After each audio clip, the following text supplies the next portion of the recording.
Let's compare then versus now and see what you can capture tonight. Let's start at the very beginning of astrophotography. In 1610, Galileo Galilei turned his telescope to the night sky and began sketching what he saw.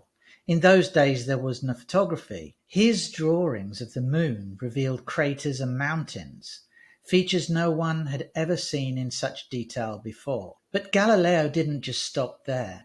He also sketched the Pleiades star cluster, carefully plotting the positions of the stars. I'm beginning with Galileo's sketches, even though it's not technically astrophotography, because he was observing things visually and then sketching them.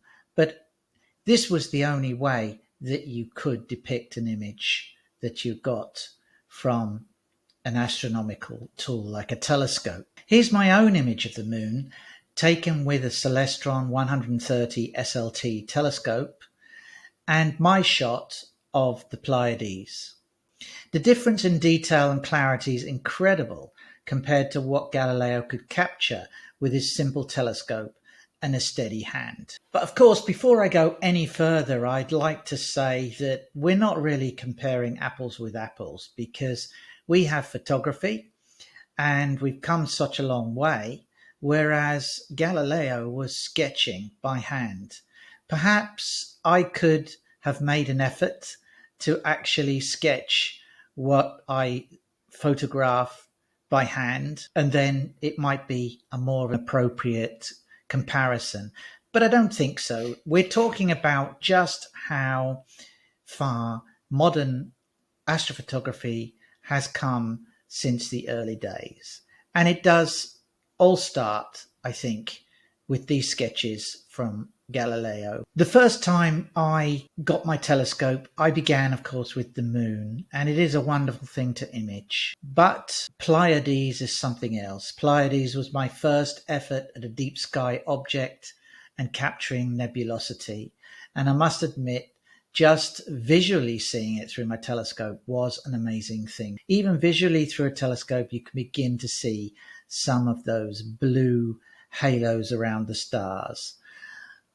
Galileo was very limited in what he could actually see and therefore sketch. However, compare what is possible nowadays with my simple equipment compared to what he sketched. I must admit, like Galileo, I'm also amazed every time I look at the moon or I photograph the moon. It's a very easy target for us astrophotographers, but it still provides amazing results.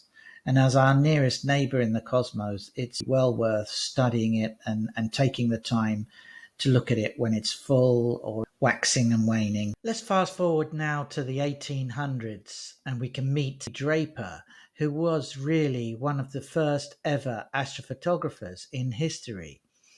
In 1840, he took this photograph of the moon, which really looks nothing like the moon as we see it in today's photographs. But this is the oldest surviving photograph of the moon. In 1863, he then took this one, which is vastly improved. And when he actually took the first images of the moon, believe it or not, he used an 11-inch refractor, and the photography he used was involving a glass plate process. This was absolutely at the beginning of photography, and so he was at a huge disadvantage trying to photograph what he could actually see through his huge refractor. Today, of course, we have these wonderful, highly sensitive, low noise cameras. Later on in 1880, Henry Draper captured the Orion Nebula, which was actually the first deep sky astrophotograph. And again, the quality is far from what we're capable of doing these days. So I'm going to compare some of his photographs of the Orion Nebula with what I've managed to take as well. And just to be fair, I'm converting mine into monochrome versions, as none of his were in color.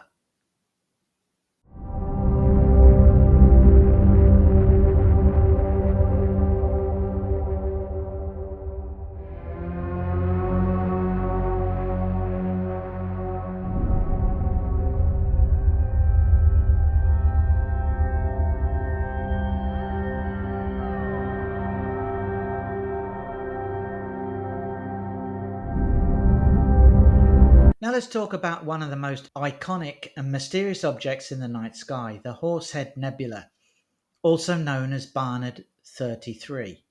Located approximately 1,600 light years away in the constellation Orion, this dark nebula is famous for its striking silhouette, shaped uncannily like a horse's head. What's fascinating about the Horsehead Nebula is that it's almost impossible to see visually, even with a very large telescope. It's a dark cloud of dust and gas, only visible because it stands out against the glowing background of hydrogen gas. The nebula itself is enormous, nearly 2 light years across, or about 20,000 billion kilometers. The Horsehead Nebula was first recorded in 1888 by the pioneering astronomer Wilhelmina Fleming. Working at the Harvard College Observatory, Fleming discovered the nebula as a faint, ghostly smudge on a photographic plate. This was a time when photography was revolutionizing astronomy, allowing astronomers to see details that were invisible to the naked eye. You can see the zoomed up section where she found the Horsehead Nebula. But it wasn't until several decades later, with the advent of even larger telescopes and longer photographic exposure times, that the Horsehead's distinctive shape was truly revealed. One of the most famous early images was taken at Mount Wilson Observatory on November the 13th, 1920. Using long exposure times, astronomers were able to capture the nebula's shadowy outline for the first time, making it clear why this object captured the imagination of astronomers and public alike. Today, the Horsehead Nebula remains a favourite target for astrophotographers, but it all started with those early painstaking photographic plates, images that required hours of exposure and a lot of patience. Now, if you look at this final image, you can see my version in monochrome to make a fair comparison, and finally my image in full color. What do you think about the differences between what is possible today and what was possible back then? I'd love to have your comments. On October 3rd, 1888, Isaac Roberts made history at his private observatory near Liverpool by photographing the Dumbbell Nebula, M27. Using a twin telescope system, a 20-inch reflector, and a 7-inch refractor, Roberts exposed a glass photographic plate for 3 hours. This black and white image was one of the first deep sky photographs of a planetary nebula, revealing far more structure than anyone had seen through a telescope alone. Roberts' work helped establish astrophotography as a vital tool for astronomy, showing features invisible to the eye. Looking at Roberts' original image today, it's faint and ghostly, with the nebula just beginning to take shape.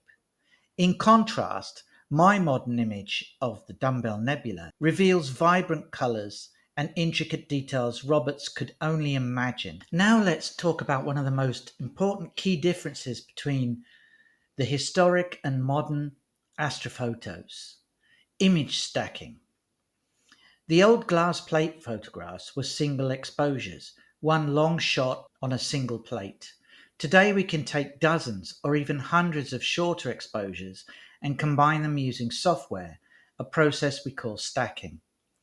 This dramatically reduces noise and brings out faint details that would have been possible to see on a single plate. Here's a direct comparison. On the right you can see my single, unstacked image, just one exposure, similar to how the old plates were made. On the right is the historic plate. You can see that even a single modern exposure is usually cleaner, and also in color we have much more detail thanks to better optics and digital sensors. But here's where it gets really exciting. Now look at my fully stacked and processed image. The difference is dramatic. Stacking lets us reveal details and colors that early astronomers could only dream of.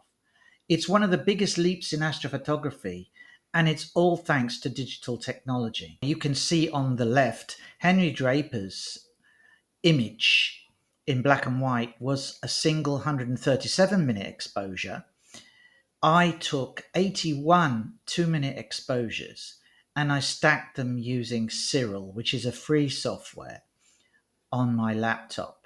So that's a total of 160 minutes, which is a little bit longer than the 137 minutes for the old photo. But the major difference is the stacking, which reduces the noise, brings out details, and all this is thanks to the image being taken with a digital CMOS camera. So we've journeyed through centuries of astrophotography, from Galileo's sketches to the groundbreaking glass plates of the Victorian era. We've seen how far we've come, from barely visible smudges to incredibly detailed, colourful images. This brings me to a final message for you. Whether you're just starting out or whether you've been capturing the night sky for years, we all have certain nights, don't we, where, the ones where the focus isn't quite right, the guiding drifts, the seeing's off, or the clouds roll in just as you're hitting your stride. You look at your data or even your first processed image, and it might not be the masterpiece that you wanted. It's easy to get discouraged, isn't it? To feel like your results aren't good enough compared to the stunning images you see online every day. I know, I've been there myself. But here's where perspective comes in. Take a moment, look at what you have captured, whether it's a faint galaxy, a colourful nebula, or even just the familiar glow of the moon. You've captured light that's travelled for thousands or even millions of years across huge distances. Now imagine showing that image, your own image, to someone like Isaac Roberts, Henry Draper, or even Galileo. To them, your imperfect data, a single sub-exposure from your modern camera, would have seemed like absolute magic. They spent hours, sometimes even nights, on a single exposure, hoping to capture a fraction of the detail and light that your equipment has easily captured. The clarity and the detail that you've achieved with affordable and accessible gear today is absolutely amazing.